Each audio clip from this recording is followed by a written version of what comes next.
listen to through the stream. Well, just give me tell me what you had for breakfast again. Porridge with sliced toast on the side, jam, butter. 1, 2, 3, 4, 5. I'm backwards from 10. 10, 9, 8, 7, 6, 5, 4, 3, 2, 1. Perfect. That's us. Is there a Live TV. Yeah. You're not, you know, other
Good morning, ladies and gentlemen, and welcome to this workshop on building community cohesion through social innovation.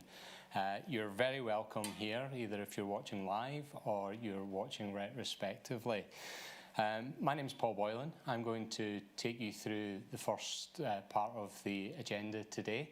I'm a programme manager with SEUPB, and I will be, along with my team, delivering the call here and working with you to get your application ready if you decide to do so. In terms of today, I'm going to just take you through some housekeeping rules. If you have any questions, can you please email those questions to communications@seupb.eu. That's communications@seupb.eu. We will pick them up and we will address those questions at the end of today's session. Also, the website will have all of the slides. The SEUPB website will have all of the slides and the supplementary information. If you experience any technical difficulties today, please go ahead and refresh your page in the first instance, and hopefully that will eradicate any issues that you have with your access today. Okay, so I'm going to take the first part of today's agenda and tell you a little bit about SEUPB, the Peace Programme, and I'm going to give you a succinct overview of the call, and then hopefully that will help you ascertain whether or not an application is right for you and your organisation. I will then chat through the application process, how we appraise projects, and give you some hints and tips around some of the project management and how to upload your application to the electronic management system. I'll then hand over to my colleagues in the Irish Government to give a policy perspective. So Andrew Ford from the Department for Rural and Community Development Ireland will give a short presentation. We will then hand over to Lindsey Farrell within the Executive Office, who will give a perspective on the Northern Ireland urban villages. And then we have our keynote today, who is Deirdre Martell, CEO of Rethink Ireland, who will set out some real practical examples of how social innovation can make a difference at a regional level. Great. We'll then follow that up with some of your questions and answers, and we'll conclude today's session. All in, I'm hoping to conclude this by, say, around 12 o'clock today, so just setting your expectations. Again, edited videos will be uploaded to the website afterwards, should you wish to access them. So, the Special European Union's programmes body is a body that was set up under the Good Friday Agreement. We have two sponsored departments at the Department of Finance in Northern Ireland and the Department of Public Expenditure and Reform in Ireland. And we're accountable to the North-South Ministerial Council. We're currently responsible for delivering the Peace 4 and Interreg 5A programmes. We will be responsible for delivering the Peace Plus programme going forward. And we also do a lot of work in the transnational and interregional programmes around European funding. We have offices based in Belfast, Omagh and Monaghan. And please feel free to reach out to us anytime through our website to learn any more about SEUPB. I'm going to go on to talk specifically about the Peace Programme. The Peace Programme is a programme made up of €229 million.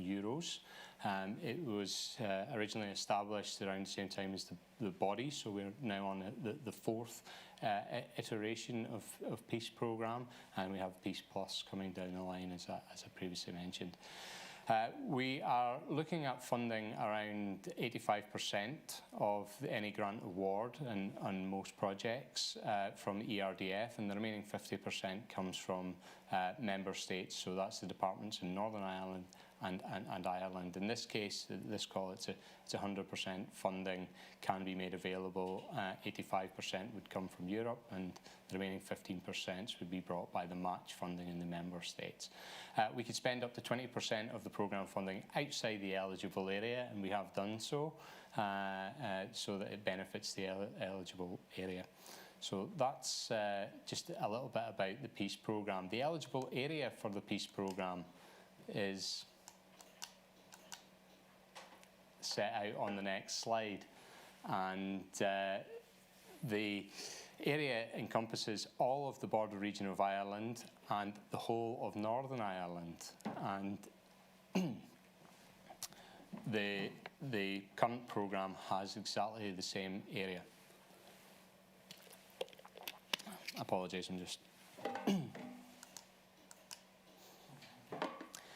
In terms of the Peace Programme, I'm going to talk to you specifically about the various objectives. We have four objectives, which are shared education, children and young people, shared spaces and services, and building positive relations. I'm going to go on to talk specifically about 4.2 and building positive relations. And the reason I'm going to do that is because that's where this current call will be drawn from. It will be 4.2 regional call and the associated outputs and activities alongside that. But just to give you a flavour for where we're at with the shared education, that we have two signature projects there which are up and running.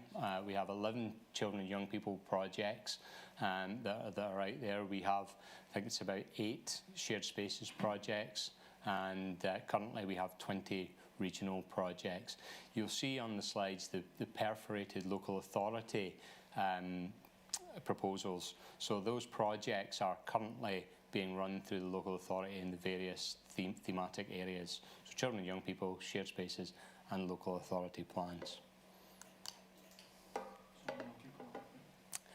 Okay, in terms of the Building Positive Relations 4.2, what the thematic area is trying to achieve is the promotion of positive relations at a local level with regional level impact, characterised by respect, cultural diversity, and celebrating where people can live, learn and socialise together, free from prejudice, hate and intolerance.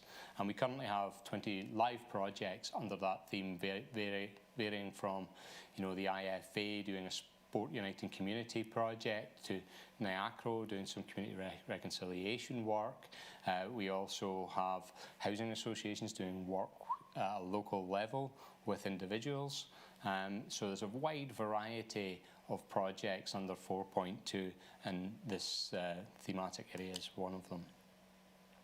The output indicator, which is the level below the result indicator, is that we're trying to have a regional level project that has sustained, meaningful, purposeful engagement with persons between different communities.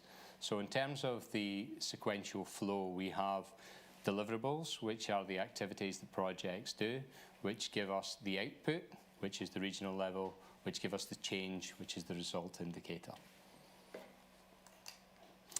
The result indicator is measured, and the way that the result indicator is measured is through the Life and Times survey. So this is measured about between the percentage of people who think relations between Protestants and Catholics are better than they were 5 years ago, and the percentage of people who think relations between Protestants and Catholics will be better in 5 years' time, and then the percentage of people who know quite a lot about cultures of some minority ethnic groups.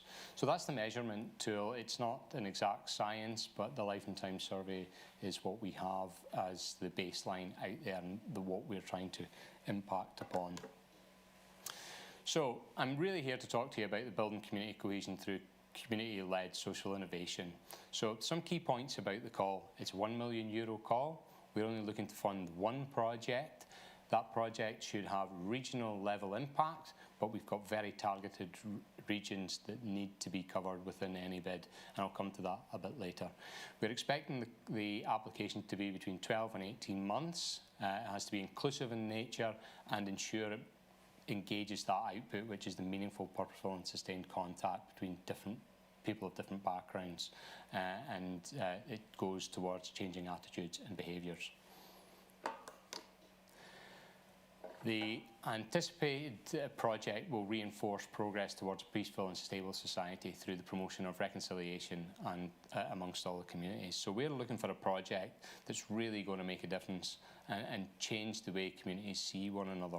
It's not a huge amount of funding, it's €1 million, but it could make a big difference in the right context, and that's what we're looking for from any applications coming forward. An ambition to make a regional difference, but with local elements in there which piggyback on existing infrastructures and so forth. A project which helps communities respond to the current crisis. we're all, as I stand here currently, as an example, we're all in a different forum, in a different space, in a different way of being and operating. So as I come to you today from Lurgan, I would much rather be seeing you face to face in a large room. Unfortunately, we can't do that because of COVID. So one of the things that we want this call to do in the COVID context is to consider the health and well-being of people, to look at the technological solutions as we've demonstrated today, and then look at how do we engage citizens and communities, and how do we learn the lessons from COVID. What's the good that we could take out of the current situation and apply to the future, and how do you do that in a context that is constantly evolving, you know, and try to future-proof as much as you can how the communities go forward, particularly with peace building in the context of COVID. So in terms of the outputs for the project, we are looking for the project to develop a robust plan to engage in peace and reconciliation activities that conforms to the requirements of the Output Indicator Guidance. The Output Indicator Guidance is on SEUPB's website. I appreciate that's a bit of a mouthful, the Output Indicator Guide, but it goes on, we'll have links on our website and you could access it, but when you go on there, you can see what it is in terms of demonstration of achievement, and you could access that on our website. So we're looking for a minimum of 500 individuals engaged across all the communities, with 50 participants at least meeting the sustained, meaningful, purposeful contact that we were asking for. And we're looking for around 8 as a minimum of organisations directly supported. That could be so through outreach programmes, including the toolkit. We're also looking for a lessons learned document and the key learning that the experience of the project has and how they could take that forward. We'll also be looking for a website which will set out what the project has achieved, the activities and details of the pathway programme that will hopefully aid dissemination throughout the entire region. So the specific target areas, although we're looking for a regional impact, we have specific target areas that need to be covered in any application. So those target areas are at least one of the border counties, so that's Cavan, Donegal, Leitrim, Louth, Monaghan and Sligo. And we also need you to hit all of the following places within Northern Ireland, which is the urban villages. So that's the North Belfast, the Derry-Londonderry site, the West Belfast, East Belfast and then South Belfast. So all of those sites need to be covered in any bid that's put forward, and that's in relation to specific activity. And the reason why we're doing this is there's existing infrastructures which we could utilise and tap into and maximise at that level, particularly around peace building. So the programme of activity we expect to cover cross-community relations with key target geographic areas as I've just outlined. We'll have a comprehensive development plan which will tackle ideas of some of the social challenges in those areas.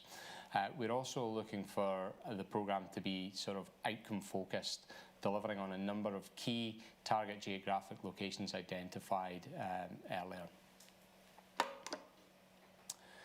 So I appreciate this is a bit of a busy slide and you'll have the opportunity to view it afterwards, but I just want to pull out some of the points here. The key 6 points around any application have to cover these points, and that's in no particular order around the engagement with local and regional authorities. So we expect there to be some joined up delivery in any bid that comes forward. We're expecting a pathway approach, testing at each section of the pathway to develop a roadmap and a toolkit which will help communities on a region-wide basis.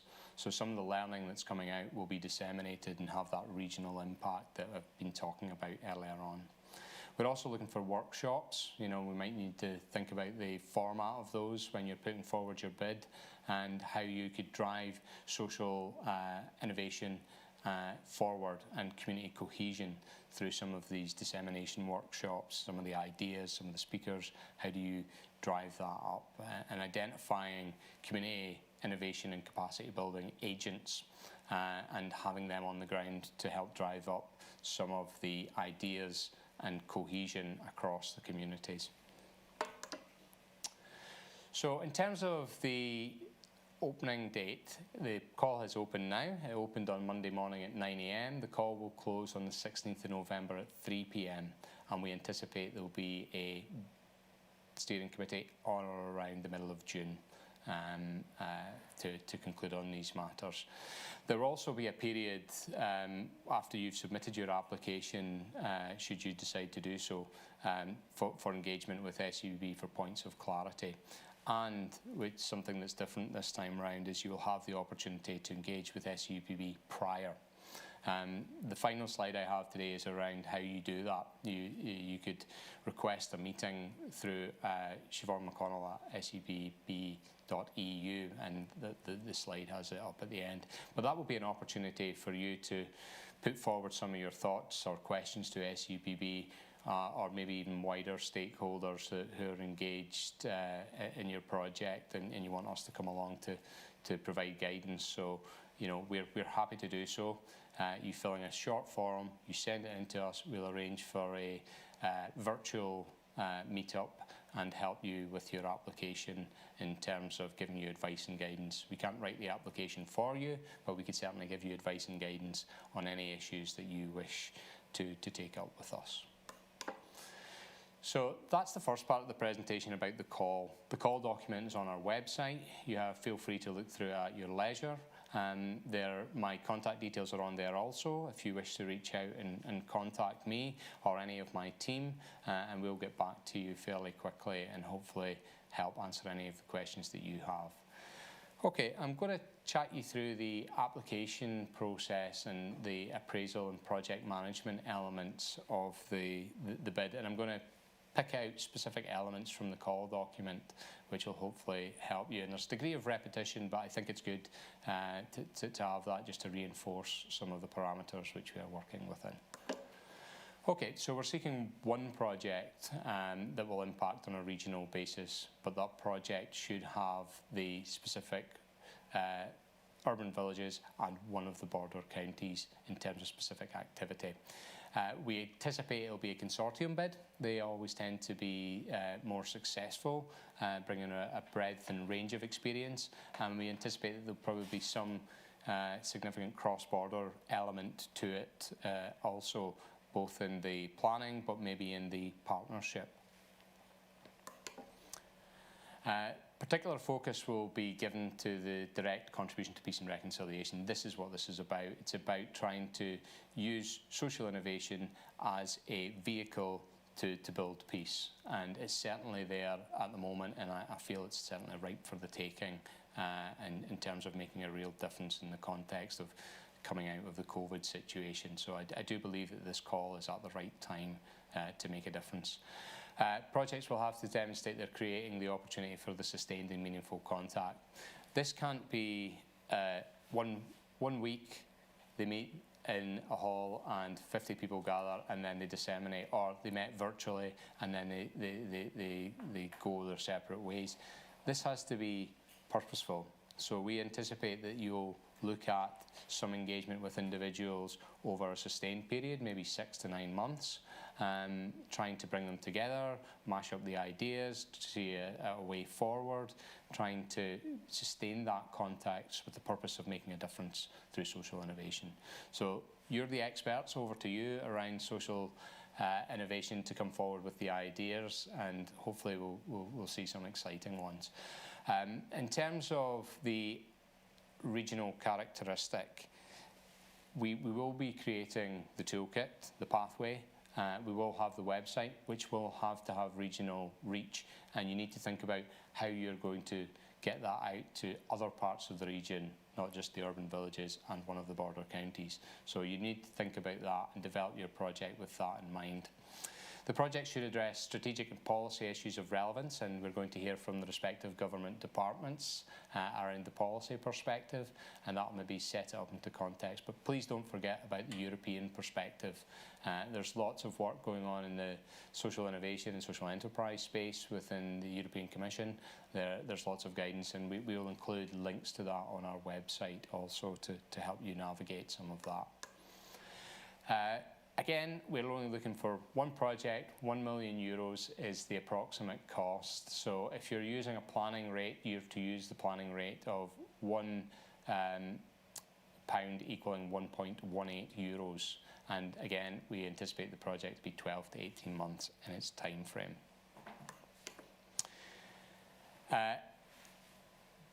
SEUPB will fund the evaluation of the project, so you do not need to consider that when you're budgeting for your project and you're developing your project on the electronic management system, which we'll get to shortly. What you have to do is consider how the consultative advisory panel will fit with the project. SEUPB will help the project draft the terms of reference to the consultative advisory panel, but essentially that panel will be made up of experts who will help guide the project through the various stages and act as a sounding board. The full terms of reference will be agreed once we have a project, a successful project. We don't anticipate this being a large capital grant scheme, so when I mean very small, I'm talking between maybe under 30,000 of capital grants to ensure some of the micro social innovation enterprises might have some sort of startup capital cost there. So it's very small in terms of that. We anticipate this being mostly costs associated with staffing and report writing and development of websites and so forth. We don't anticipate that the project will be making large capital investment on the ground.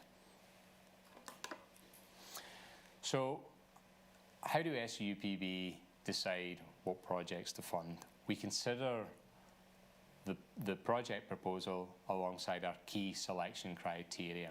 So we have 7 key selection criteria, and I must be clear, there's only a 1-stage call here. There's not a 2-stage call. It's a single 1-stage call going forward here. So we have 7 key criteria, and they have their weighting, which is available on the slides. We're working towards the results and outputs, which are absolutely key. The quality of the project design, which needs to be thought through very carefully, particularly beginning with the end in mind, which are the outputs that we're looking for in this case. The cross-community and cross-border cooperation has to be paramount. That's what we're here to deliver, a peaceful society beyond some of the legacy issues. The governance team and project implementation arrangements need to be clear. We will assess value for money, and I'll come on to that later. There's several templates available on our website associated with that and available on the electronic management system, which have to be completed. And then sustainable development around how it will be sustained in the infrastructure, but also how you will manage the environment around your project and use that to help further the aims of the project, and the quality. What's the impact going to be and why, and try to foresee that as much as you possibly can and mitigate any of the risks associated in that area. So I'm going to go on to talk a little bit about them all and draw out specific elements from the call so that it could be detailed for you. Okay, the contribution towards the results and outputs. We have guidance on our website around how to manage my funding, and there's also a link on there to the output indicator guidance.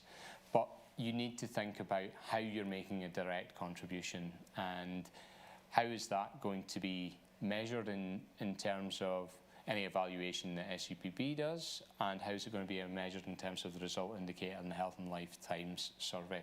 So you have to think about that really hard when you're delivering your application and how that's going to make the difference. The projects will have to demonstrate how they're going to create that sustained, meaningful, and purposeful contact. I appreciate there's a degree of repetition here, but that is what we're trying to achieve through this call, sustained, meaningful, purposeful contact that gives us the result of changing attitudes. So the quality of the project design. The project itself has to have direct links to the impact which we're trying to create. And this is often some of the oversights that projects in submitting applications to SEUPB have. They think, okay, we know what we want to do and we want to get on and do it, and we'll write all that down. But what the project doesn't do is begin with the end in mind and work towards that. So you're not retrofitting your existing idea to the outputs and results of the programme, you're delivering your idea to meet the outputs and the results of the programme. So I would ask that you consider that very carefully when you're designing your project. Pay particular attention for the inclusion in marginalised groups. So those groups are detailed in the output indicator guidance, and we need to really understand the impact on those groups on the ground. Okay, the quality of the cross-community and cross-border cooperation. This can't just be meeting for meeting's sake. There has to be a purpose, and it has to be cross-community and drawing in other minority groups also.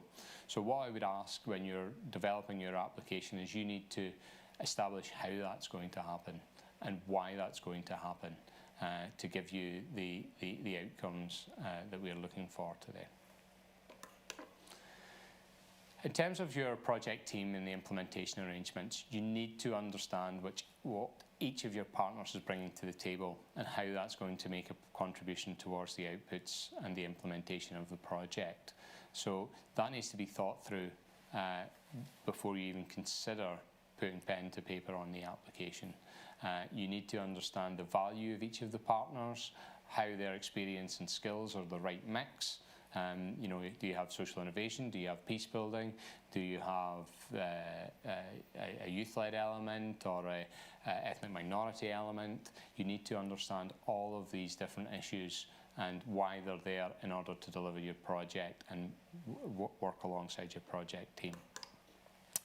One of the key elements is obviously value for money, and we have, I think there's 5 templates under value for money, and they're all on our website, and you'll be able to complete those. If you have any issues completing those, reach out to me, and one of the team will contact you and help you with the completion of those forms. And I'll come to the forms when I get on to talk about the electronic management system. Okay, the 2 final selection criteria are sustainable development and the contribution towards equality. Please pay particular attention to these 2 elements. Often what we see in applications is that everything's invested up front and the sustainable development and equality are an afterthought. I put a plea to any applicants that you need to consider how this will be sustained going forward, how the social innovation elements will be sustained going forward, and how the equality elements within the project will make a real difference and make a difference, particularly at some of the European strategies and definitely on the ground with some of the more local policies in place. So the scoring criteria, once we've looked at the selection process and we've read the application and looked at each of the elements in detail, the Joint Secretariat scores gives a draft score of the applications and puts that up to the steering committee for consideration, and the steering committee ultimately are the final arbitrators of the applications and the associated funding. So they will do their final score of the application. So you score each of the criteria between 0 and 5. You must score at least a 3, and you must therefore have 60% in order to be considered for funding. After that, it then becomes, in this case, we only have one project that we're looking for, the project with the highest score that certainly fits. There will also be, upon application, an administrative check to check that all the basic forms are in place, so things like your liabilities insurance and your accounts and so forth all come up with the application, but I'll get onto that through the EMS system shortly here. So, SEUPB has an electronic management system, and you have to register on that system in order to submit an application for funding. First of all, you have to go online. The links are on our website, and you need to register your name and your project, and we will then give you specific access to that. And if you have any problems, we have a help desk that you can raise a ticket through, and they will be able to support you through the process of applying the application to the EMS system. And that support system is available throughout the entire application process, and if you're successful afterwards, it's available also, as am I and the team, available throughout the entire process to get you the answers to any of the questions that you have. And again, you also have the opportunity to meet with SEUPB through the process. So fairly simple guidance. We have application guidance that sits alongside that on our website, and then there's a ticketing system if you have any issues at all in developing your application. So as you can see on the screen at the moment, there's a screenshot of what the application process, what the electronic management system looks like, and what you'll see when you develop your application online in anticipation of submitting it towards a deadline. So we asked for an executive summary. I would ask that you keep this succinct, to the point. What's your project? What are you aiming to do? You need to set out why you're doing it, and some of the details in there around some of the outputs that you're hoping to achieve. This would ultimately, if you're successful, be uploaded to our website. Keep it short, snappy, interesting and clear. That's my advice on that. And then we have, as you work your way through the section 1 of the electronic management system, I ask you to list the main outputs, and there's some drop-down menus. Section 2 sets out the partnership overview. So you will then detail each of your partners in here. So there's specific documentation in relation to the lead partner, which you'll have to attach, and you'll see a question mark icon. So you'll be able to do that, and all of the icons, you can just hover over them and it gives you a brief explanation of how you do that. You then have to upload the partner budgets and the agreed deliverables for each of the partners. So essentially, when we're reviewing this application, what SEUPB will be looking at in terms of the evidence to support the selection criteria will be the competence and experience of the organisations, the motives for the project and their partnership being there. We then go on to the design of your project. So you have the opportunity to set out with some SMART targets and detail those within there, and the quality of the cross-border cooperation will have to be in there also. I appreciate that I'm just giving you a high-level view now, and it's like anything, once you start doing it, the questions will start to arise, and how you navigate, and we will be there to support you through that process of building your application online. We'll not be able to write your application, but we'll certainly be able to help you through the process of uploading it and putting the details on the website. So within sections 4, 5 and 6, you need to set out the strategic policy context, and our colleagues Andrew and Lindsey will set out some of that in a moment through their presentation. And you need to set out why it's additional.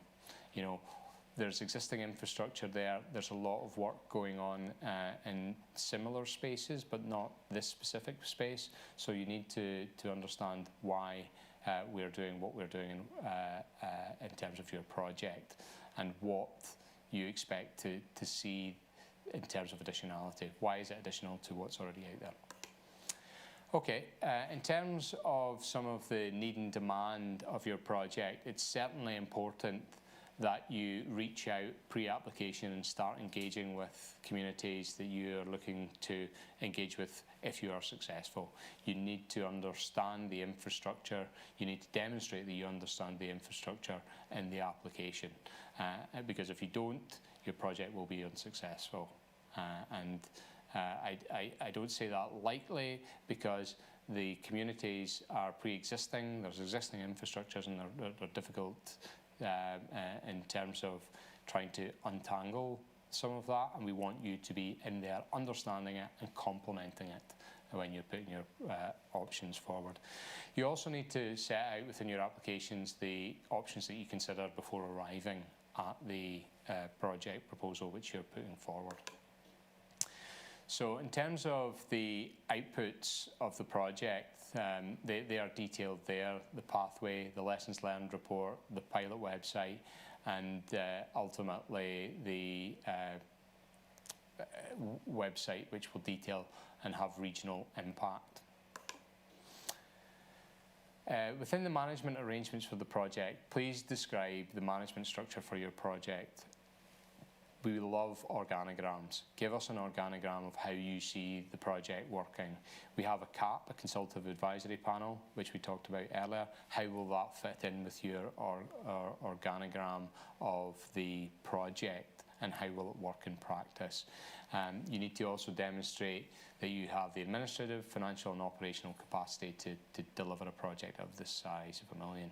And that, in some instances, will extend to your partners depending on the nature of your project and where the majority of the financial flow will be.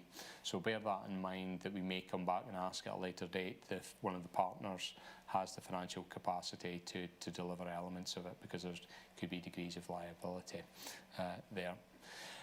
Any experience you have of delivering EU funded programmes or any other national programmes would be greatly appreciated also. Another really busy slide that we have here, but I want to get as much content up front so that you have the best opportunity to present your best application. So how you intend to monitor and evaluate the programme. Obviously SEUPB are doing the evaluation, but there has to be some internal evaluation throughout and monitoring throughout, particularly of the participants and particularly of some of the smaller outcomes. How will you baseline? How will your technique in terms of monitoring the participants or the outcomes be deployed throughout the project? So bear that in mind when you're setting up Section 9 and your monitoring and evaluation plan. You must obviously comply with all the relevant legislation around sustainable development. The strategy set out by the European Council also in June of 2006. And the strategies in the various jurisdictions, which you'll hear more about in a moment. You will also have to evidence the further training that will be provided on the website in terms of the toolkit. How will that work in practice beyond the lifetime of the project? And finally, the exit strategy. This is a short-ish project, 12 to 18 months, €1 million. How are you going to manage that out post-closure of the project? How is that going to disseminate? How are you going to create a legacy for the project? And you need to think about that. Particularly with Peace Plus coming down the line, the communities who have got the germination of ideas want to take it on to the next level and see how they can make a difference. Within the electronic management system, you have a number of work packages. So you have the management work package, the implementation work package, and the communications work package. I'm just going to talk a little bit about those now. So the management work package is mandatory, and we would expect to see that in there. So that's how often will the project board meet, who will be responsible for recruitment, how will you deliver expenditure, how will you submit claims, who will do the forecasting activities. That should all be in there and detailed against each of the actual deliverables that you will do. So for example, you would say that throughout the lifetime of the project board will meet 5 times. So you would have deliverable of project board meeting 5 times. And we will monitor that, how often did they meet, when, and then you will upload the minutes and everything if you're successful.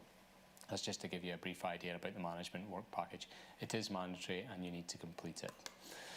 The implementation work package, we're setting a maximum limit on this, which is quite unusual, but it's based on our experience to date, that we would only want to see a maximum of 3 implementation work packages. So you might have local, regional and dissemination. Be your 3 work packages, and then you would have all your strands of activity underneath that, setting out what each of the partners will do in terms of the deliverables. So that's just setting some context in terms of the implementation. And then you have your communications work package there, which my colleagues in communications review upon receipt, and they'll give a view of whether or not it meets the required regulatory requirements in terms of the European Commission. But there's also guidance on our website around that. So you could go straight to our website and upload a toolkit which will help you with the completion of the communications work package. Okay, I'm going to be fairly quick through the budget and finances now. I'm conscious of time, so I'm going to move along a bit quicker here. So you have to set out your budget. The budget has to be in euros. The budget has to be down to work package level by period and with the budget headings. And you need to put budgets against each of the 3 budget headings under management, implementation and communications there, and then the start and end periods also need to be there. There are 6 key budget headings, and we'll need these at a global level for your project. Your staff costs, your office and admin, your external expertise, your travel and accommodation, your equipment costs, and then your investment costs. As I stated earlier, I don't anticipate there'll be significant investment costs in this project. Recruitment costs should be included in external expertise and services, and that should be where it's maintained at all times. So the mandatory attachments, which you'll see when you access the website, are detailed around the staff position, the grade, the recruitment, the basic starting salary. It's all there on our website, and the templates are very straightforward to complete. Just to remember, the project duration, 12 to 18 months is what we anticipate.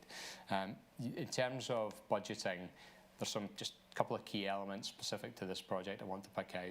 That there'll be a flat rate of 15% for overheads for office and admin applied to each of the staff. So that's a flat rate, simplified cost that you could work with. And then the mandatory attachments have to be there, and then there has to be evidence behind those assumptions. So we may request that as part of our points of clarity when assessing your application. Okay, in terms of the contribution, as I mentioned earlier, there's 85% comes from Europe, 15% comes from the member states. So it's 100% funding, or in some cases, if you want to bring some of your own funding above and beyond the million, then you can do so. And we can look at that as cash or in-kind funding. So up on screen now is the timeline. So we're nearing the end of my part of the presentation. And it sets out, obviously we're having the workshop today. You'll have the opportunity to contact SEUPB as the process goes along until the 16th of November. And you can send us a meeting request, and there's a template that we'll then send back to you. And then we'll hopefully meet virtually and be able to answer any of your questions. The closing date is the 16th of November, at which point SEUPB will begin to appraise the project and decide whether or not they need additional points of clarity or anything like that. So about 4 or 5 weeks after it comes in, then we'll be able to come back to you. And then we will send the papers to the steering committee and accountable departments for their views, and then we'll hope to make a decision in the middle of June and then issue a letter of offer shortly after that, within a week or two.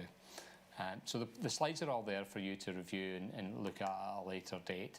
So if you wish to request a meeting to discuss with SEUPB any of this, you could contact Siobhan McConnell.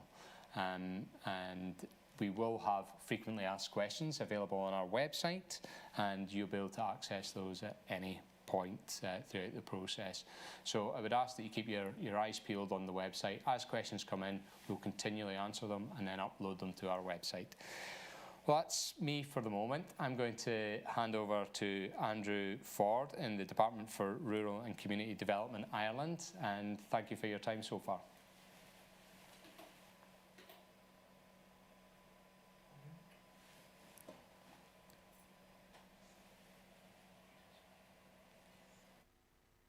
Paul, thanks very much and good morning. I hope everyone can hear me loud and clear. It's really a pleasure to speak to you this morning, albeit from the spare bedroom here in my house in Dublin. I'd prefer to be with you all in Belfast to discuss this face to face, but here we are. These are the times we're living in. My name is Andrew Ford. I'm the head of Rural Strategy and Social Enterprise at the Department of Rural and Community Development in Dublin. And I'm here, I suppose, speaking on behalf of the government. And with that in mind, I want to just thank, first of all, the SEUPB for inviting me to attend and to speak a little bit about the relevance of this fantastic opportunity, this fantastic call to the broader policy, I suppose, landscape, both in Ireland and internationally. I want to also sincerely thank our colleagues at the Executive Office from the Government of Northern Ireland for the partnership. I mean, it just shows again how important that partnership is in delivering innovative programs such as this, which I think will create huge opportunity for all of our communities, our societies and our economies. It was clear, and I don't want to repeat what Paul has said so clearly, but it is important, I think, just to link back the policy priorities that are outlined in this call, which are very, very clear around community-led social innovation, cross-border and obviously cross-community collaboration, social cohesion in its broadest sense, which is more than just inclusion, I would say, but trying to strive to reach a point where communities are actively cooperating and collaborating, which is a challenge in all jurisdictions. But obviously we recognise there are specific challenges, of course, in Northern Ireland and around the border area. Community development, both rural and urban, and I might come back to that point a little bit later, that there are specific, I think, opportunities around innovation in rural areas. And finally, sustainability, which Paul, I think, rightly underlined as being a clear priority of this call. These all link, I would argue, to broader challenges. You hear them sometimes referred to as mega trends, you know, broader challenges facing our societies. And I'm just listing a few of them on this slide. Diversity, obviously COVID-19, climate and Brexit. These are serious challenges facing all of society, actually, government, non-government, community groups, individuals, fundamentally shaping our lives today and into the future. But I would like to just argue that I think these all present a huge opportunity for us to think about how we've done our business hitherto, and to see if there are ways we can reflect on how we might actually do things differently, inject some innovation, develop new partnerships and new practices that can help address either legacy or new challenges. So for instance, when it comes to diversity, to try to, and I think this is something you may keep in mind as you develop your programs and your projects, how to build understanding, trust and tolerance. Regarding COVID-19, I mean, there's naturally been, from my government and all governments, a strong focus on economic, I suppose, rebuilding the economy, getting people back to work, getting jobs restarted and so on. But we shouldn't neglect the social and cultural dimensions of recovery. And I think this is where social innovation, and in particular, I'll speak about social enterprise, really comes to the fore. It marries all of these elements. Regarding climate action, obviously it's the biggest challenge of our generation.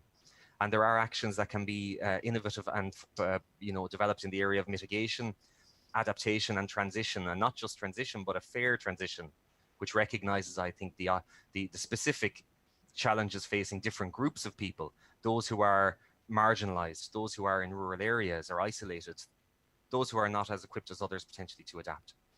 And Brexit is a significant challenge for all of us, but there is a real opportunity there to develop new kinds of partnerships, build in resilience into communities, into businesses, and to diversify in how we approach things. So I suppose the bottom line here is that all of this is the context in which social innovation can happen and should happen. Social innovation is not, it is not monopolized by one sector, certainly not monopolized by the social enterprise sector. There are massive opportunities, and I would like just to impress upon you all the variety of areas in which you can be considering how do you develop your projects. All of this, I would suggest, speaks to the new paradigm of sustainable development.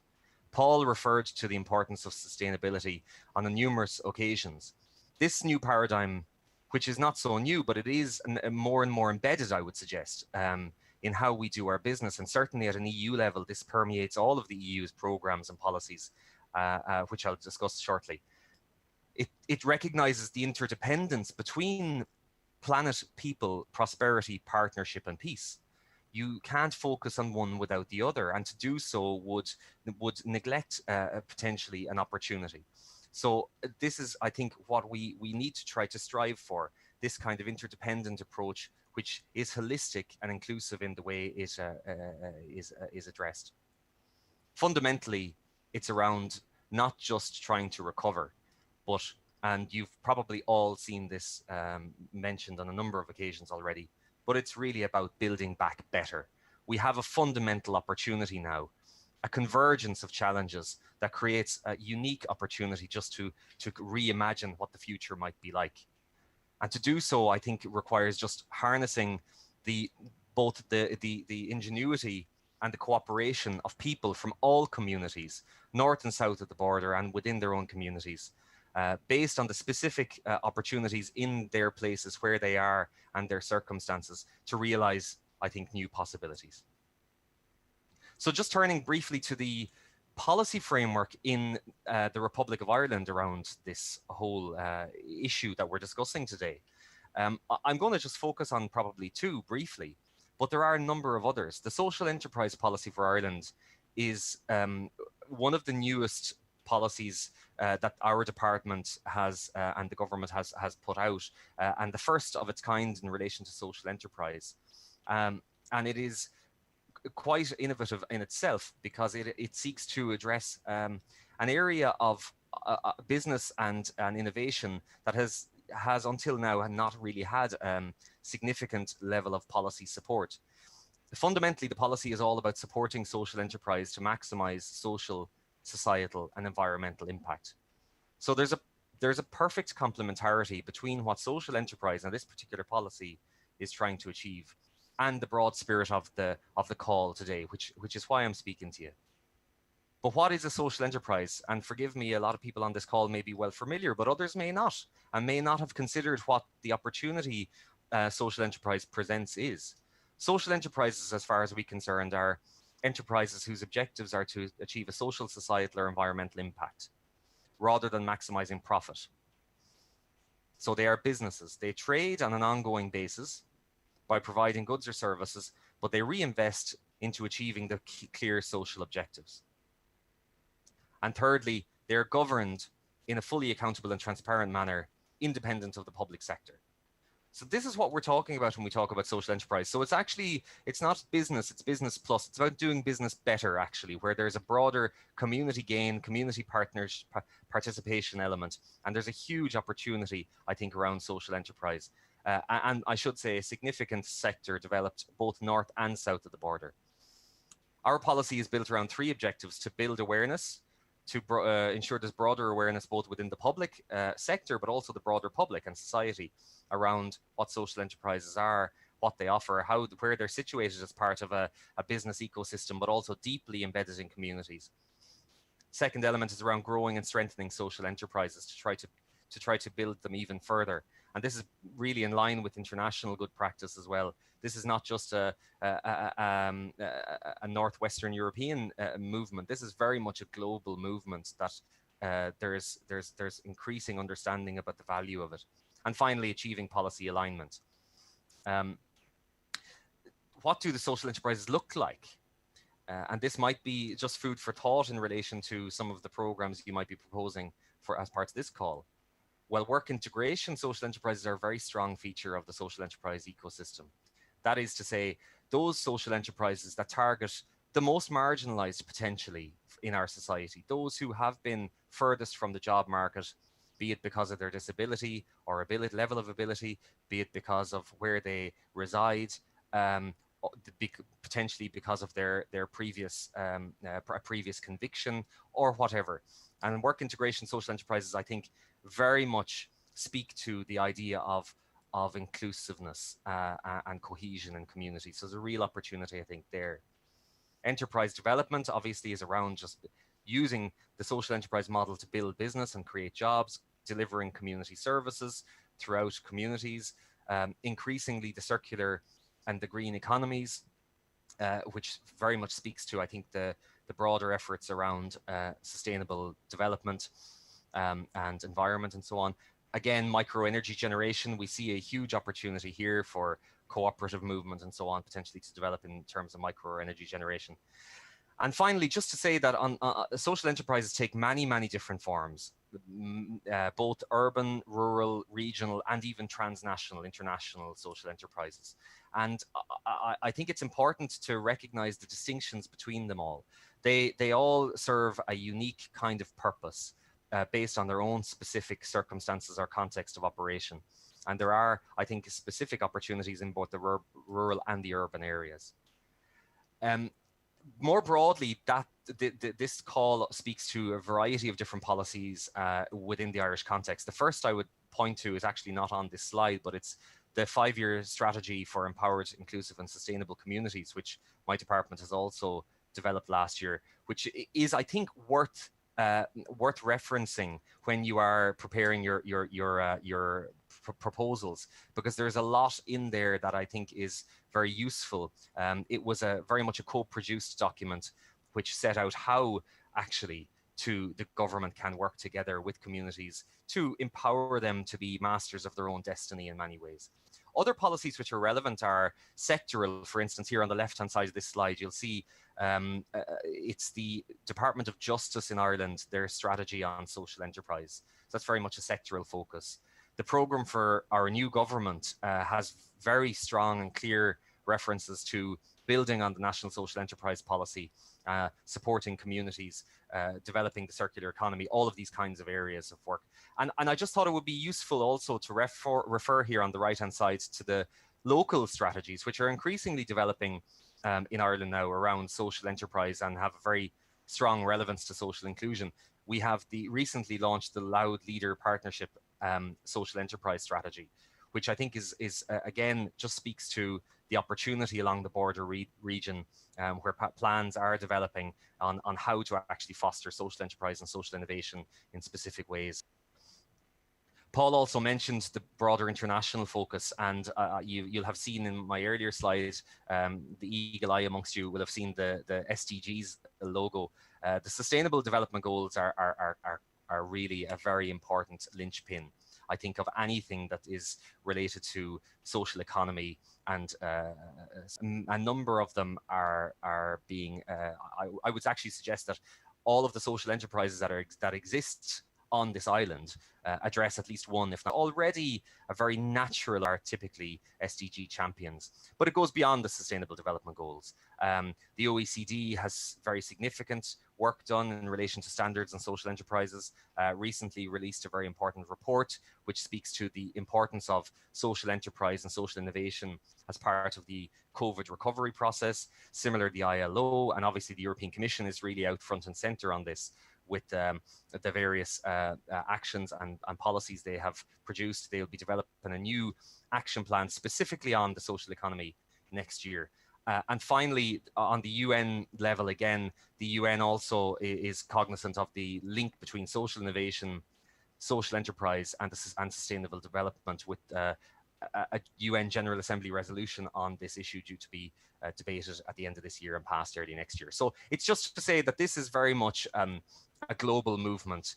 There's huge opportunity there. There are potentially good examples to be gleaned from other jurisdictions, and certainly lots of inspirational documents for you to refer to and look through as you develop your proposals. So just to sum up with one eye on the clock, what we're talking about here is we're talking about trying to achieve more sustainable, cohesive societies and economies, fundamentally. That's what this call is all about. That's what social enterprise and social innovation are all about.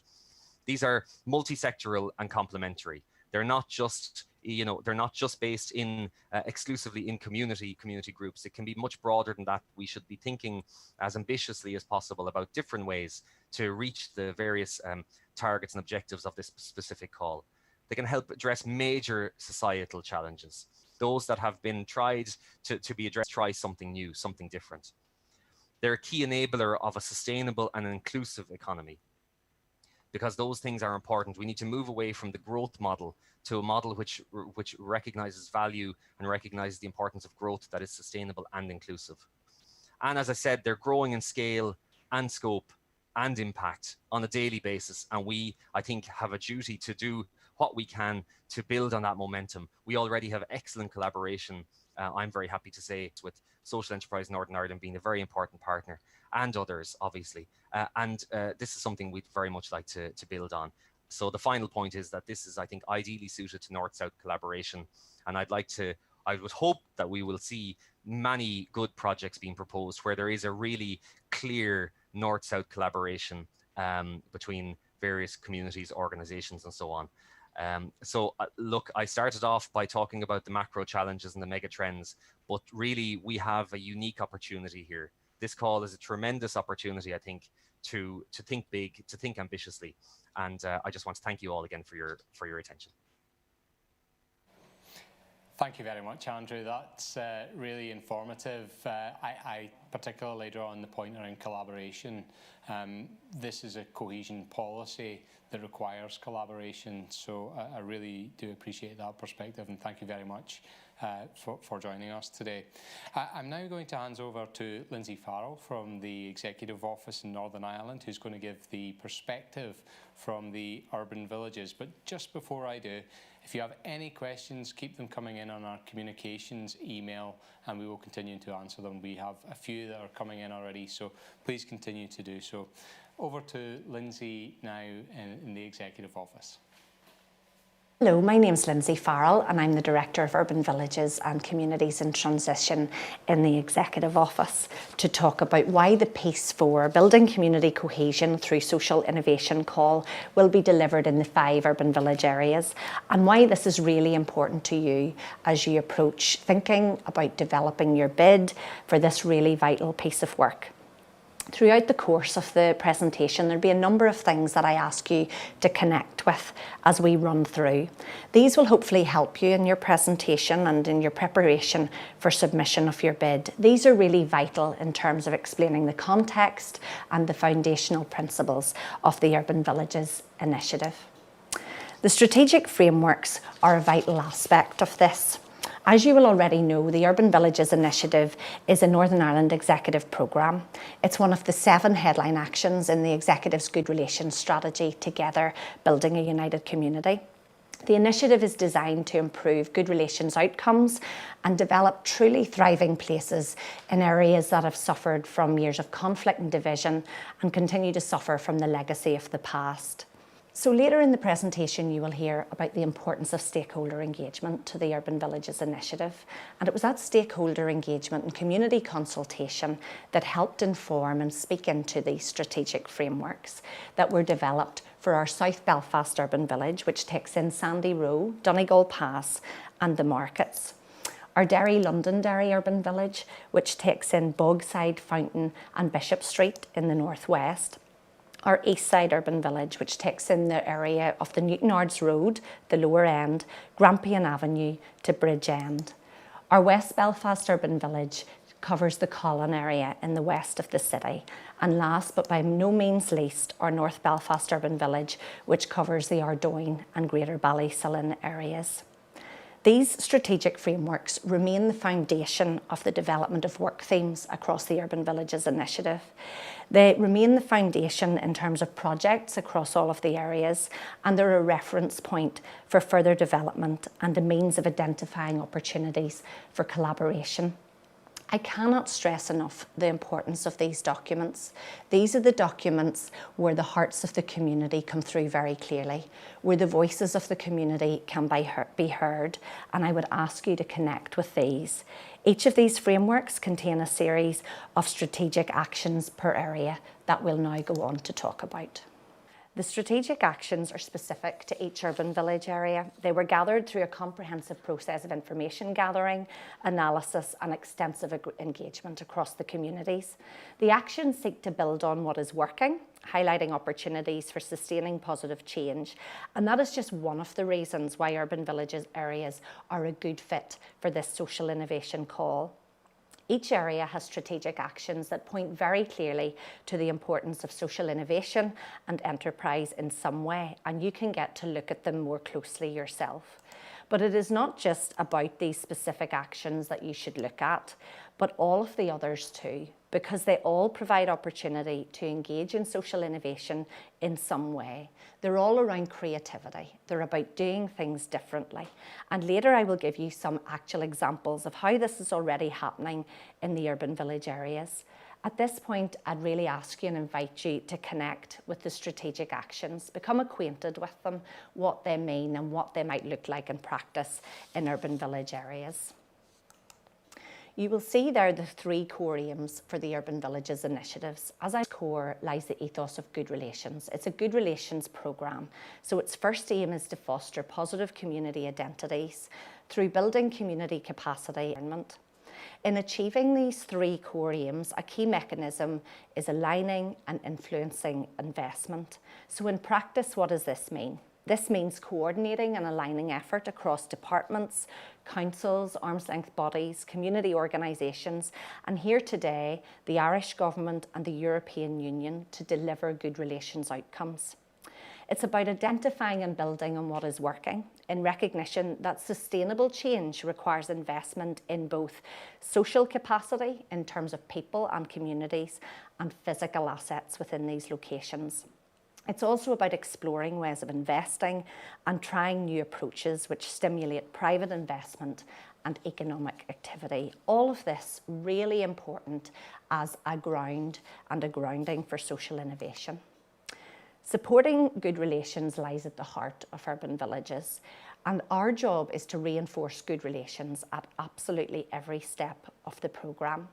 The Together Building a United Community strategy sets out its vision when a community is strengthened by its diversity, where it celebrates and embraces cultural expression, and where everyone can live, learn, work and socialise together, free from prejudice, hate and intolerance.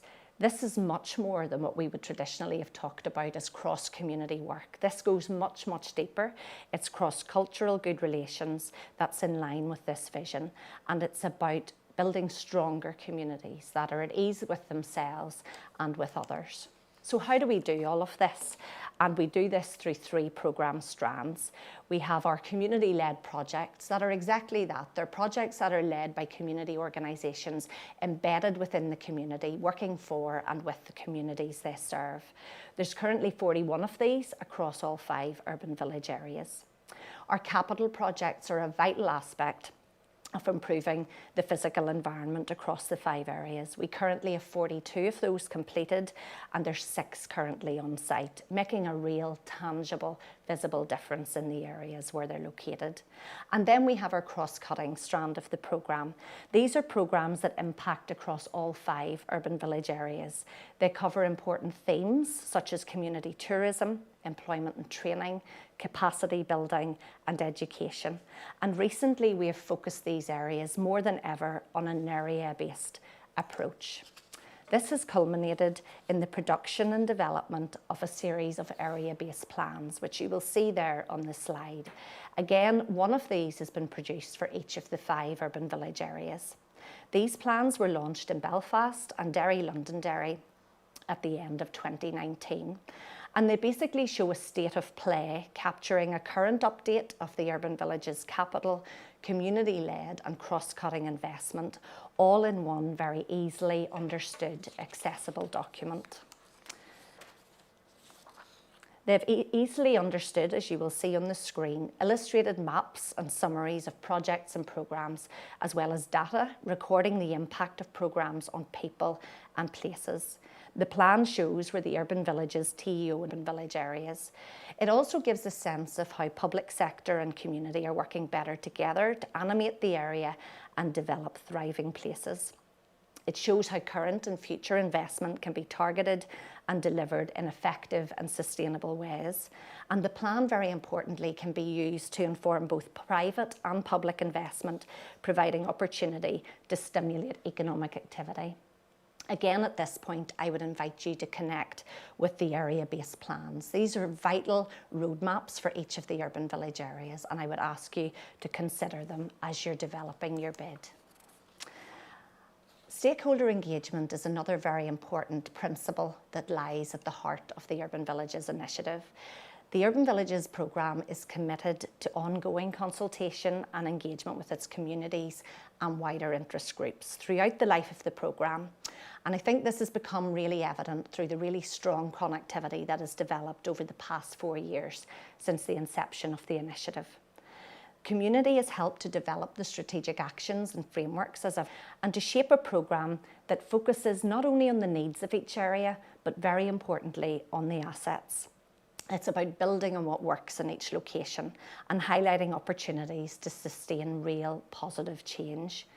The two-way conversations and co-design approaches not only are there for an opportunity for us to engage and to talk and to listen to communities, but they're about building capacity and developing stewardship across these 5 areas. People are importantly becoming advocates for the programme, champions of the initiative as they've contributed to its development. This supports better decision making on our part and local buy-in across government and with other investors. I would really at this point ask you to connect with the people in the urban village areas so that you can demonstrate that pre-engagement to really fully inform your bid. These are the people who live in the communities. These are the people who work in the communities. Please connect with them. Please take time to talk with them, to listen to them about the issues, to listen about what works and what doesn't in their area. They are the people who can tell you these things. The Urban Villages Initiative no doubt works in a very complex stakeholder environment. It involves engaging multiple delivery partners in the local community through reference groups, which are our key connection with communities across the 5 areas, and across local and central government, arm's length bodies and other stakeholders. And on this slide you will see a cross-section of some of the stakeholders that we have engaged with as partners in delivery of the Urban Villages Initiative. As you can imagine, there's a very high level of political and local interest in the initiative, so there's a continual need to manage stakeholder expectations and to ensure that communication messages are clear and consistent, and most of all, that it's built and based on the ethos of trust and relationships with community.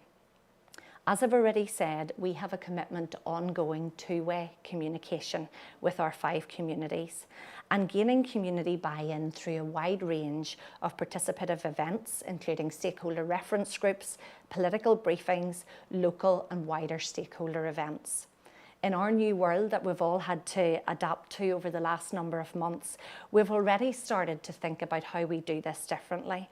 We've already done it differently using online meetings and webinars, but we are all looking forward to the day when we can get back to connecting with real people in a real way once again.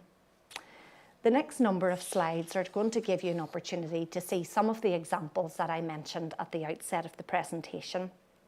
These are examples of how we see social innovation and enterprise already working in the urban village areas. The first of these is the Orchard Cafe at the Foundry. This is in our East Side urban village, where it has created a new shared space that offers a range of training and development opportunities for local marginalised young people in a real catering business environment. The cafe will be operated by Orchard and Social Enterprise, committed to changing lives by offering opportunities to learn catering and hospitality skills that ultimately will enhance young people's employment prospects. This capital project was funded through the Urban Villages Initiative with a £246,000 investment and was delivered by our partners in Belfast City Council. The next example comes from our South Belfast urban village, and it is the Digital Hub at Belfast South Community Resources. So women from a joint parents group at Blythefield Primary School and Aurelian Nursery took part in an OCN Level 2 in digital fabrication, again supported through the Urban Villages Initiative. They completed 14 sessions in the new Digital Hub at Belfast South Community Resources, learning about design and how to produce their own products using a laser cutter and a vinyl cutter. This course was a tremendous success and led to an increase in the demand for similar courses to be provided for both individuals and groups who had seen the results displayed in social media. This growing project, supported by the Urban Villages Initiative, provided advice on social enterprises and support for the development of future and current social enterprises across Sandy Row, Donegal Pass and the markets in South Belfast. Again, there's a really good ground for nurturing the whole idea of social innovation, and this example is just one within that South Belfast urban village. The next one is from Footprints Women's Centre, which is located in our West Belfast urban village in the Colin area. On your slide, you will see Eileen Wilson. She's pictured in the lower right at her graduation.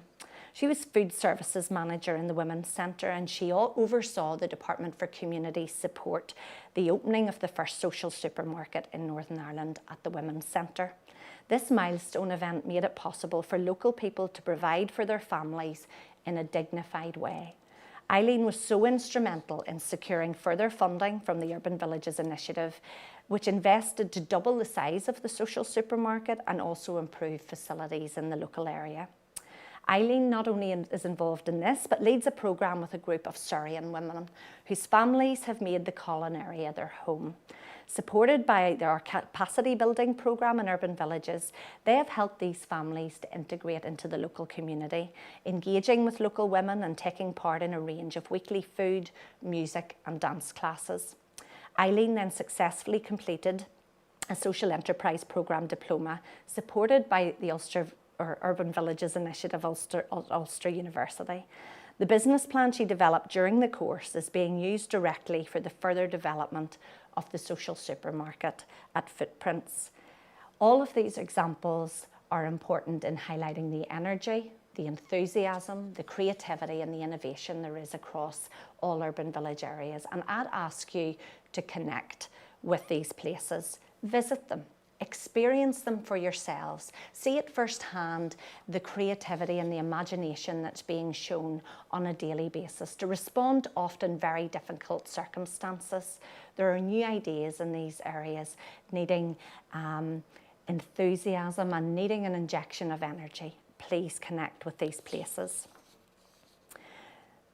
So over the course of the presentation, I've asked you to connect with a number of things. We've talked about the strategic actions, the area-based plans, and the people and places in the urban village areas. And I want to ask you again to connect. And this is really important in terms of informing your applications and your bids. I'd like you to review the foundations of the programme. Go right back to the basics of what Urban Villages and the initiative is all about. What lies at its heart? What is its ethos? What are its principles? Please connect with the strategic actions to help you with this. The area-based plans that we talked about earlier will be a really easy reference to get a hold on what the initiative is today in terms of the state of play. I'd ask you to connect with the people and places across the 5 areas. See how they've already helped shape this programme. See how they can help shape yours into a truly community-led social innovation programme. We would like to see you demonstrate a direct link between what your activities proposed and the proposed impact of the project. We would like to see particular attention being given to measures to ensure the inclusion of the marginalised or other target groups. We would like to see a strategic vision for your bid that's consistent with ours in the Urban Villages Initiative. We want to see something around that sustainable impact on social and economic development through measurable outputs that can really create meaningful, long-lasting change in these 5 areas. Projects will have to demonstrate that they're also creating opportunities for sustained, meaningful and purposeful contact between people and groups of different backgrounds. At the essence of all of this is good relations, it's peace building, it's about moving communities on as we continue in our journey to peace. Thank you. Thank you very much, Lindsey. Fantastic presentation, some excellent visuals there. I'm now going to hand over to Deirdre Mortell, CEO of Rethink Ireland, and Deirdre is going to set out how social innovation can make a national impact. Over to Deirdre. Hello everybody, my name's Deirdre Mortell. I'm CEO of Rethink Ireland and it's a pleasure to be here with you this morning. I've been asked to say a few words about how social innovation can change a region, can bring people together around a common purpose to build and improve their region, their town, their neighbourhood, their community, their parish, whatever that might be, and bring people together around peace building. And of course, the answers to that are as long as a piece of string, but I won't unwind the whole ball of string today, you'll be glad to know. So maybe can I just start for a moment and say, what's Rethink Ireland anyway, and what's it got? So Rethink Ireland is an organisation that was created by the Irish government about 5 years ago now, with the purpose of both stimulating philanthropy in order to do good works in communities, but also to support the growth of social innovation in Ireland. And what's social innovation anyway, you probably wonder. So we think social innovation is many things, and you can read all the definitions you like, but we believe that social innovation is finding innovative solutions to critical social issues in our communities. And we all know that all our communities have loads of critical social issues, but even more in the middle and as we hopefully come out of COVID-19 period. So there's no lack of issues for us to try and sort out. And I think we all know that, but particularly around the border. And we think social innovation has a real role to play. So what we do is we raise money from donors. That money is matched by the Irish government through our dormant accounts funds, and particularly through the Department of Rural and Community Development. And you've already heard from Andrew Ford from that department just before me. With that money, we open a fund targeting particular social issues. So just to give you an example, just at the moment, we have a fund open for applications on our website called the Equality Fund. And we're interested in community-based initiatives, particularly community work initiatives that tackle equality issues in our communities. And that's open on our website for applications at the moment. During the summer, we had a very large fund open called the Innovate Together Fund. And that one called for applications to support innovations that had been developed during the COVID-19 period that we think actually need to become part of our new normal. So one of the things we found is during COVID-19, communities actually came up with brilliant solutions to things that actually were there before COVID-19, but we just hadn't done anything about them. And actually we need to keep those innovations, not lose them. So they need a bit of investment to lift them up, make sure we've got the right quality, that we've got the right energy and the right momentum, the right supports for them, and actually take them into the next stage of our communities. So Innovate Together would be another one that was supported by the department with 5 million. We raised another 600,000. And we've announced the first half of the awardees on our website. So that just gives you a flavour of what's social innovation, what's it got to do with communities. And the nature of social innovation is that it usually is developed by a group of people. So we're not really talking about social entrepreneurs here. We're not talking about one person who comes up with that light bulb moment. We're usually saying this is actually groups of people who come together because they have deep knowledge of the issue. So it could be a geographical community, it could be a parish, a community group, a residents association, a tenants association, whatever that might be. Or it could be another community, it could be the disabled community, it could be the LGBT community. So, you know, whatever type of community it is, it's usually about those people coming together to deal with an issue that very often they have deep knowledge of because they experience it themselves. And there's something different to what's been done before. And that's what makes it special. And one of the things we know is that lots of communities come together to develop issues and solve issues that touch themselves. But if we can come up with a solution in Clones, I bet you we're never going to see it in Derry. In fact, I bet you £100 we're never going to see it in Derry.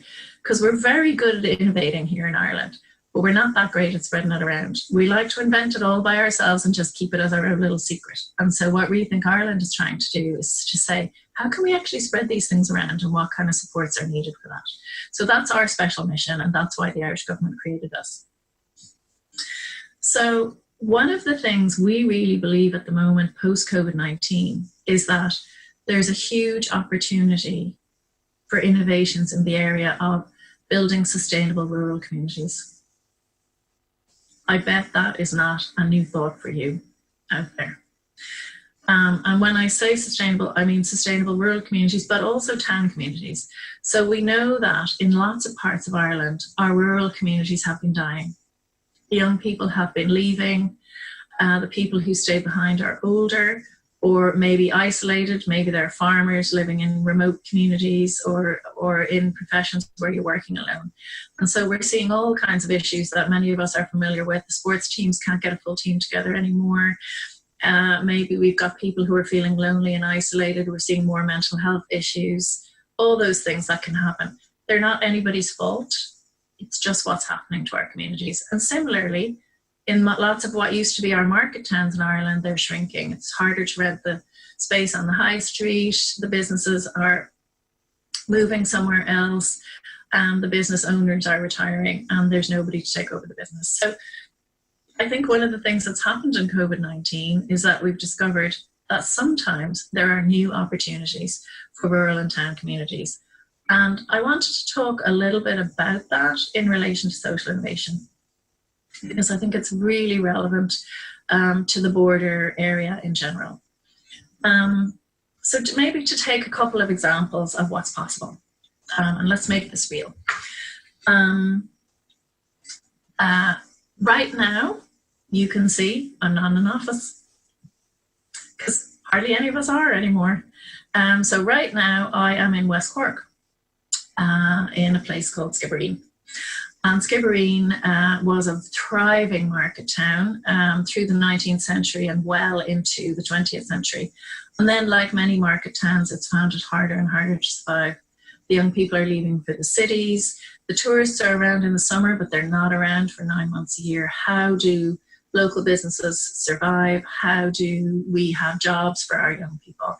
And how do we have living wages as well, where we do have jobs? And I think one of the things we've seen in COVID-19 is that people like me are now in West Cork. And you know what? It's September and I haven't gone back to where I come from. And I don't know when I will. So I think what we're seeing is that there are opportunities, not just to not lose some of our young people, but also to bring people in. And one of those, I think we're now seeing that remote working is becoming increasingly a possibility. I know some of the big companies in Dublin have told their workers, we're not going to see you till April 2021 at the earliest.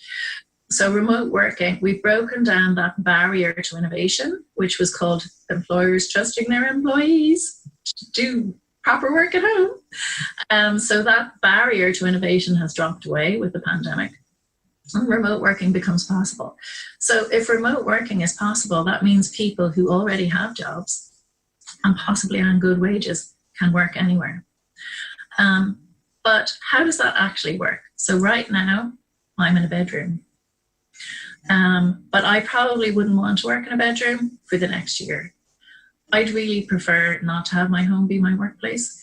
But if I could go to a hub where I could meet other people, have a cup of coffee with them on a break, do my shopping at lunchtime and maybe go home, that would be ideal. Now, as it happens, in Skibbereen, the local town to here, we have a thing called the Ludgate Hub. And many of you may have read about it. It's quite well known now, but it's really only about 5 years old. And the Ludgate Hub is a co-working space in the heart of Skibbereen, where you can, if you want to start a company, you can start with a hot desk. It costs €19 a week, €19 a day, and then there's weekly and monthly and annual rates. So I can just have one desk and I don't have to work at home. I can have a proper workplace. I can rent it by the day. So if I work in Dublin and I want to come down and work here for a week and have the weekends with my family, I can pay €19 a day. To me, that is great value. And I have a desk, I have good Wi-Fi, I have a kitchen that I can bring my lunch and a microwave, I can make myself a cup of coffee, and I can chat with the other people who are around who are all doing similar things. So if I'm an entrepreneur starting something, I can go into Ludgate Hub and have a professional place to work. But if I already have a job and I just need a co-working space, that's fine for me too. The Ludgate Hub has absolutely re-energized Skibbereen. It has brought people to work in Skibbereen who would not have come here otherwise. Some of them have jobs in Dublin or London or other places further away, but they're working out of the Ludgate Hub every day. And other people come and spend longer in West Cork because they can work there as well as holiday there. So it's kept people in Skibbereen, it's got people moving to Skibbereen, and it's created jobs in Skibbereen because it has attracted a startup community, and companies are now starting up out of the Ludgate Hub as well. So ludgatehub.ie, I think that's a great example of how a community has come together to say what's going on in our community, we need to save our community, and how can we come together. And just to give a tiny flavour of that happened,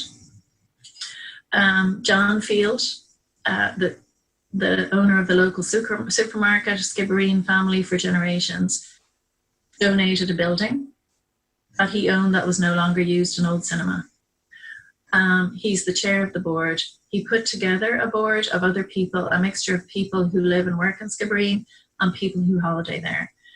And together they campaigned to get good broadband into the town, because co-working spaces can't really work unless they have good broadband connectivity. They managed to persuade the government to make it Ireland's first 1 gig town. So I have better broadband in the Ludgate Hub than I have in inner city Dublin in my office. So that might not be achievable for every community in Ireland, but something like that is achievable when you come together with a common purpose. And that's a very diverse group of people who did come together. So something like that, I think, is a great example of a social innovation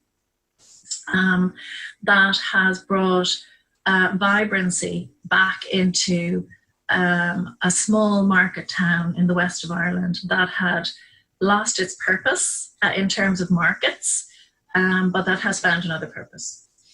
I also wanted to talk to you about a different social innovation that's less than a year old.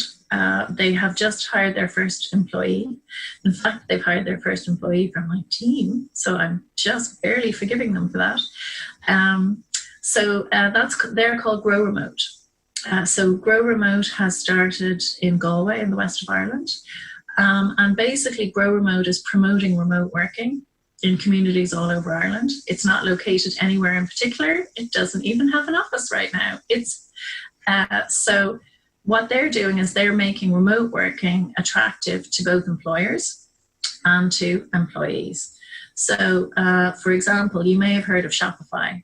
So Shopify employs hundreds of people in Ireland, and they don't have an office. Everybody works from home.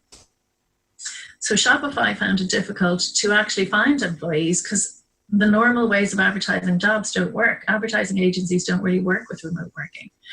And similarly, employees didn't see themselves or weren't aware of the jobs that Shopify had. So Grow Remote is aiming to bring those two groups of people who can't find each other together.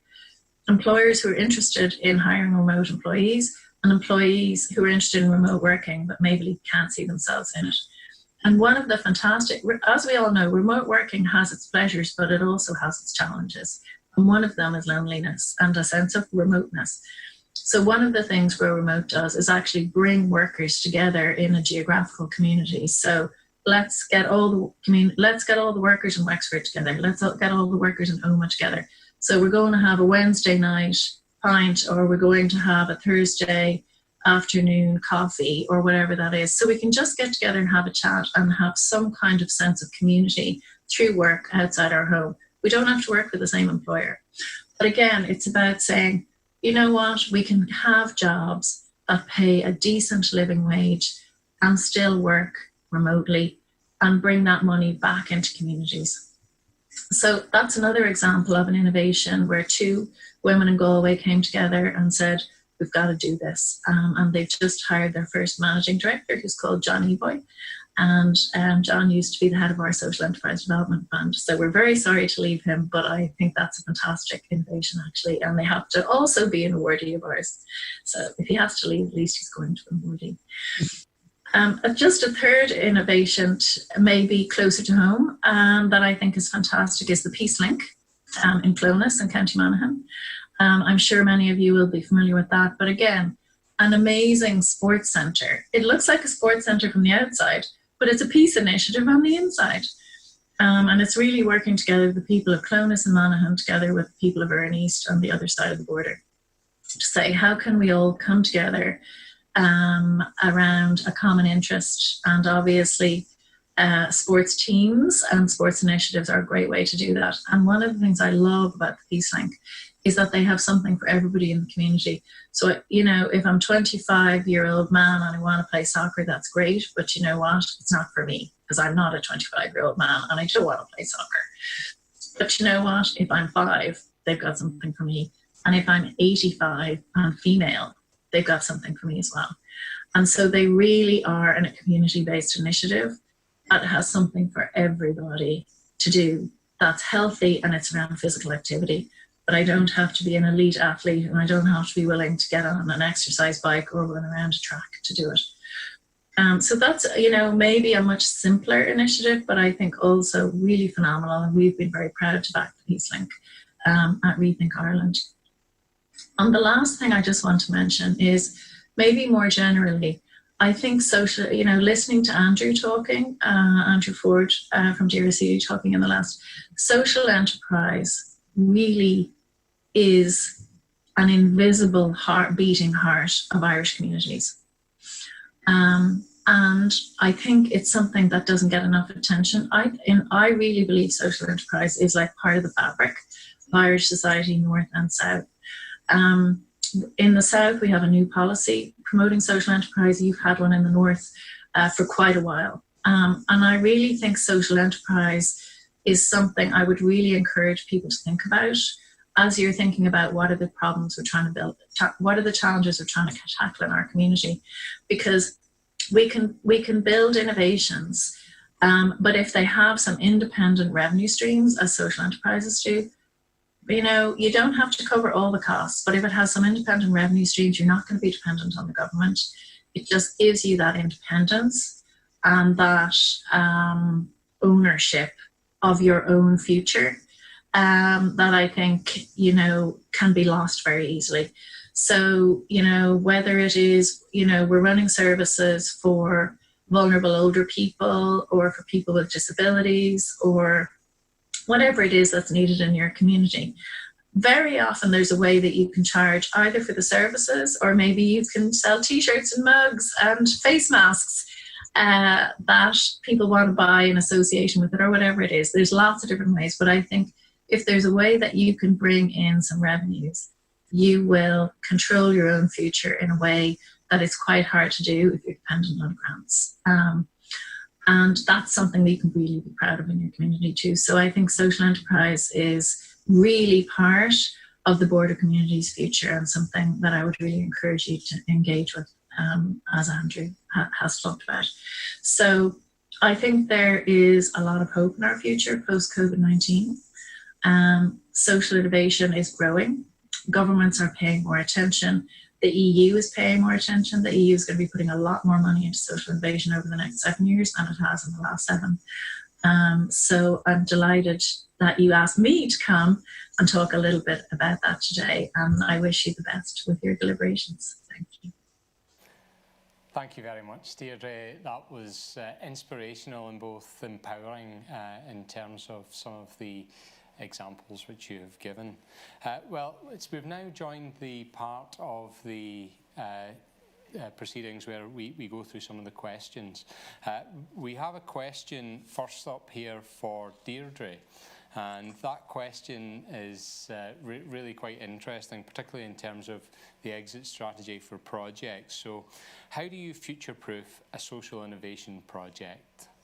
Over to you, Deirdre. So that's a nice hard one just to kick us off. Thank you very much to whoever asked that. So I would just point at a couple of different things. So probably a first reassuring point to make really is that social innovation is always about doing something that's a bit different to what we've done before. And so by its nature, there's risk. So I just want to say up front, that's okay. That goes with the territory of social innovation. Everything is not going to be predictable.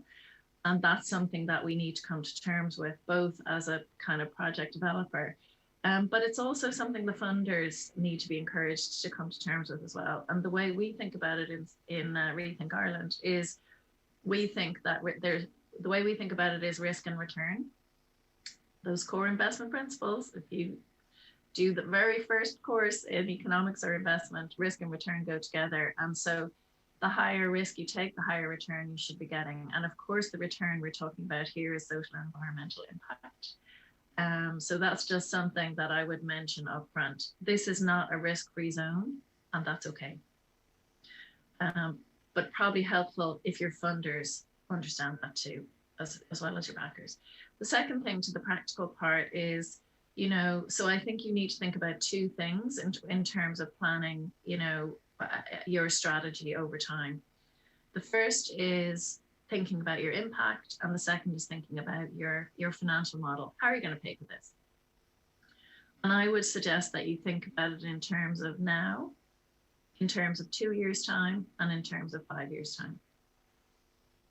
Honestly, if we can see 2 years ahead at the moment, we're doing quite well. But it's always good to try and think about 5 years. But look, 6 months ago, we never thought we had a pandemic. So right now, I think 2 years is really far ahead. So, you know, what's the problem you're trying to solve? Is that problem going to still be around in 2 years and 5 years' time? You probably will have a good line of sight on that. And is the solution you're proposing going to be more or less relevant in 2 or 5 years' time? And to just really think about that, and don't think about it by yourself. Think about it in a group and get some other people who don't agree with you to be part of that debate, so that you really push it around and push your thinking through that sieve and crush it and see if it still holds up on the other side.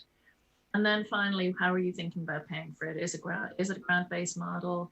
Is it a social enterprise with some earned revenues? Is it a mix? Is it going to be a loan? And how might that financial model hold up over 2 years and 5 years? So if you're going to have some revenue streams, will they start immediately, or will they only start in 2 years' time? And, you know, and how much could they grow, and how much marketing budget or something else do you need to make sure that they do grow? Because hope is not a strategy. You need to actually have a plan.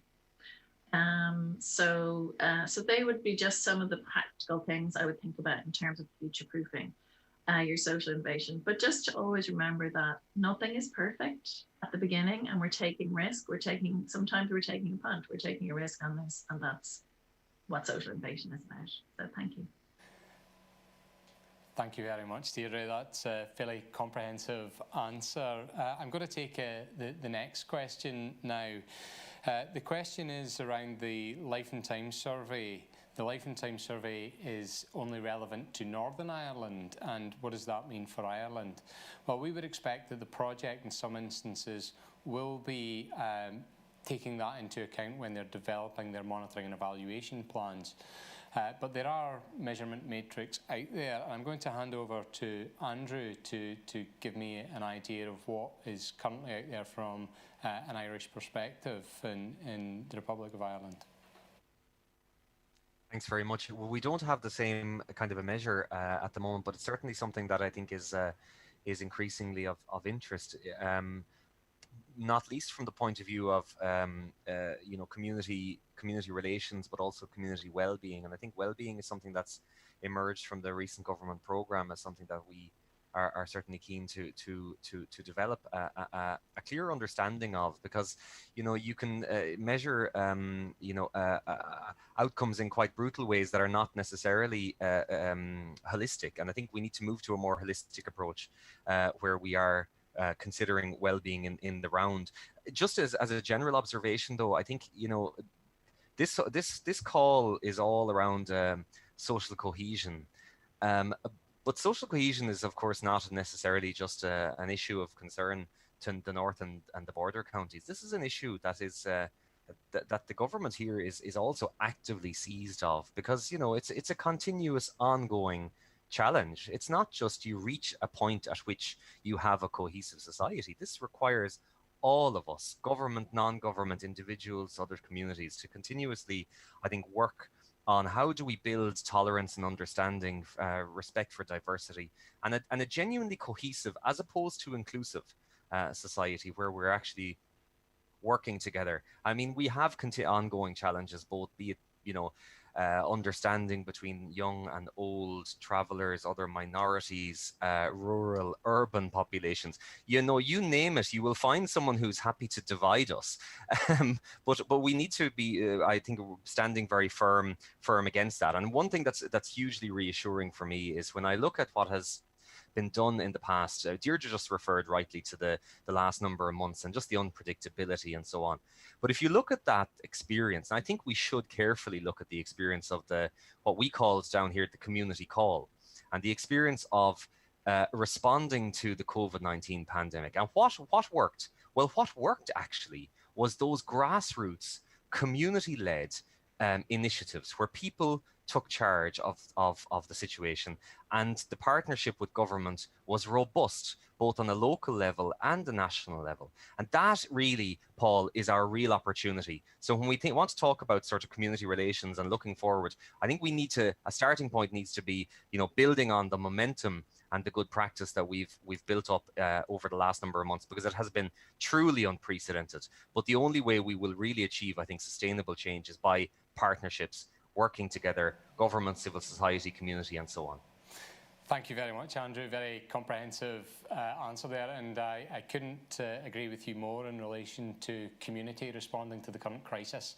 It's where we've seen a mobilisation of nothing like I've seen in the time I've been involved in grant giving. So yeah, it really is an opportunity to capitalise on that with this call and take that forward. I now have a question for Lindsey, and it's from an applicant who wants to know how they could connect to the area-based plans within the urban villages, how best to do that. Yes, thank you, Paul, and thanks for the question, and hello to everybody who's joining us live or will listen afterwards. I really appreciate you joining us. In terms of the question around how you can connect with the area-based plans, following this morning's live webinar, there will be a range of information that will be made available on the SEUPB website. That will include links to all of the information that I referenced within the presentation. So that's the strategic frameworks along with those area-based plans. So that's probably the easiest way to be able to access those. If for any reason you would prefer to have hard copies, please don't hesitate to get in touch with myself or the Urban Villages team. We'll ensure that contact details are provided there as well, and then we can ensure that hard copies are made available. But really, those area-based plans, as I mentioned in the presentation, are a really helpful starting point, even in terms of visually drawing out the linkages of the range of projects that we're supporting and investing in through urban villages. But it'll also give you a sense of the personality of each urban village area, the issues that are emerging, and then it might stimulate some thought around possible responses to those. So hopefully that answers your question, but if there is anything else, please don't hesitate to get in touch with myself or the team following today's event. No problem. Thank you very much, Lindsey, and we will make those documentation available on our website and the various links and so forth. We have another question that's come in, and it's around the toolkit and pathway approach, which is detailed in the call, I think it's page 12, 13. There's some detail around having a pathway approach, which includes a toolkit. I'm going to put this back to any potential applicants in that we are looking for applicants to tell us how that pathway is going to work and how that toolkit is going to work. We know that we require a toolkit as a legacy for any social innovation peacebuilding projects coming forward, and we want to have that there as part of our outputs. How that's arrived at and the pathway in which it's developed is up to the potential applicant. There are models out there that they may want to piggyback on, but we know that it's quite new in terms of peacebuilding, and we want to give an innovative perspective from any potential applicants around that. We have one more question, and that question is around the timelines and points of clarity. So the call will close on the 16th of November, and after the call closes, ensuring that you have submitted your application fully, you will receive an acknowledgement on the electronic management system. So that's the first thing you should check, and you should allow yourself plenty of time to submit the application.